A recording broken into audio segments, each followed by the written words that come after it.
खुदा का कलाम हमें सीधा रास्ता दिखाता है। अगर हम उसे कबूल करें तो हमारी जिंदगी बदल सकती है। ये पैगाम हमारे लिए सुकून और हिदायत का एक जरिया बन सकता है।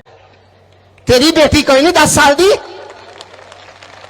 आओ तय अपनी बेटी की शादी एक 45 साल बंदे से करो, फिर अपने चाचे की बेटी की शादी, फिर अपने भाई के बेटे की शादी, फिर अपने तेरी बेटी जवान हो गई है, वो उसकी उम्र 10 साल नहीं है तो नवासी तो होगी, पोती तो होगी। जाओ उससे शुरुआत करो, फिर हम देखेंगे। वो बड़ी अच्छी हैं?